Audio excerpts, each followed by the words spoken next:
Você sabia que a costela de Adão recebe este nome devido ao formato de suas folhas? Ela apresenta formato que lembra a costela humana e uma metade da folha tem um número de costelas, diferente da outra metade.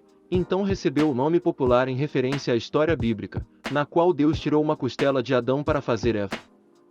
Já seu nome científico, Monstera deliciosa, tem origem na palavra monstruosa, já que apesar de ser amplamente cultivada em vasos, na natureza ela pode atingir até 20 metros de altura. Neste guia eu vou te apresentar as melhores dicas para ter costelas de Adão exuberantes e saudáveis, desde cultivo, rega, poda, melhor local para pôr seu vaso, propagação e muito mais. Se você também é um apaixonado por esta planta maravilhosa, já pega um papel e anota para garantir o sucesso no seu cultivo. Não esquece de já deixar seu like, se inscrever e compartilhar com seus familiares e amigos.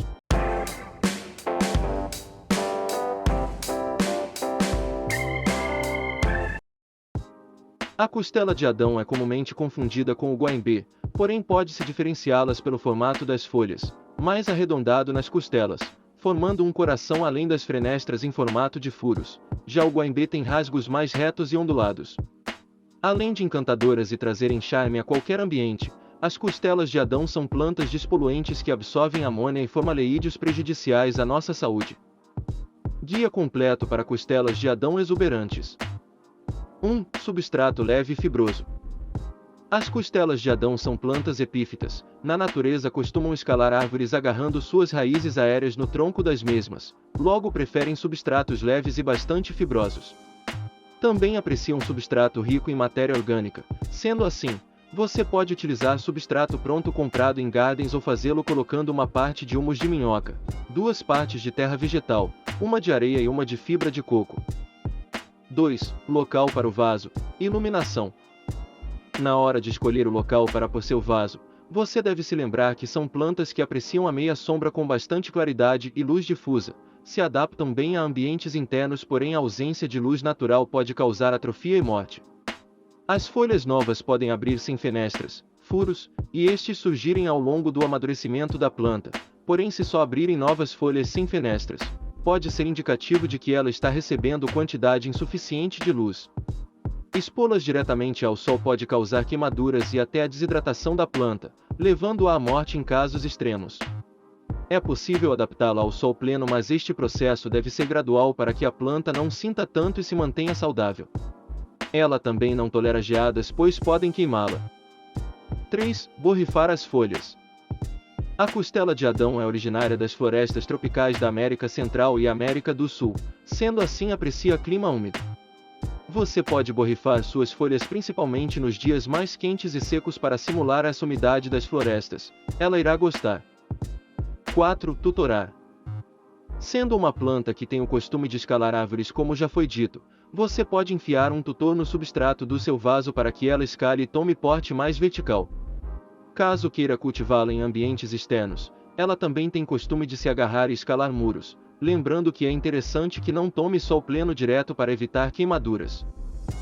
5. Propagação. Para fazer novas mudas você deve observar os nós, entre nós e as raízes aéreas da planta. Deve-se cortar a parte entre nó, conservando na nova muda uma ou 2 raízes aéreas, 2 ou 3 folhas. Você pode plantá-la diretamente no substrato preparado, ou deixá-la num pote com água para que suas raízes se desenvolvam antes de plantá-la. Na hora do plantio, não enterre-a muito fundo no vaso, ela não gosta. Faça uma cova rasa, cubra com o substrato somente o suficiente para fixá-la no vaso. Não se esqueça de regar após o plantio. 6. Hidrocultura. Você pode cultivá-la em água, porém lembrando de trocar a água uma vez por semana para evitar a proliferação de mosquitos da dengue. Neste modo de cultivo, caso você opte por um pote de vidro translúcido, pode ver o crescimento e desenvolvimento das raízes, processo bem interessante e bonito de acompanhar. 7. Regas. Aprecia um substrato levemente úmido, mas nunca encharcado, o que poderia causar o apodrecimento das raízes. A frequência vai variar de acordo com o tamanho do vaso, do clima da sua região, do tamanho da sua planta. Sendo assim, a melhor forma de saber se está na hora de regar é enfiando o dedo no substrato e sentir se ainda está úmido ou se já está secando. 8. Podas de limpeza. É interessante realizar podas de limpeza sempre que a planta apresentar folhas danificadas ou velhas, lembrando de sempre esterilizar a ferramenta antes de usar, para evitar a entrada de agentes oportunistas que podem causar danos à planta. 9. Manter as raízes aéreas. Muitas vezes as raízes aéreas podem crescer muito e sair do vaso, mas é interessante que você as mantenha porque elas são importantes para captar a umidade do ambiente. Uma alternativa para estas raízes excessivamente compridas é enrolá-las em torno do vaso caso seja um incômodo para você. 10. Transplante. Você pode mudar sua planta de vaso para outro de diâmetro maior, quando notar que as raízes da sua planta já estão saindo pelos furos de drenagem do vaso. Você pode basear a escolha do novo pote no que a sua planta já está plantada. Escolha outro um pouco maior que a acomode, porém não muito maior porque desta forma ela vai demorar mais tempo para desenvolver a parte da folhagem, já que estará gastando mais energia com a parte radicular.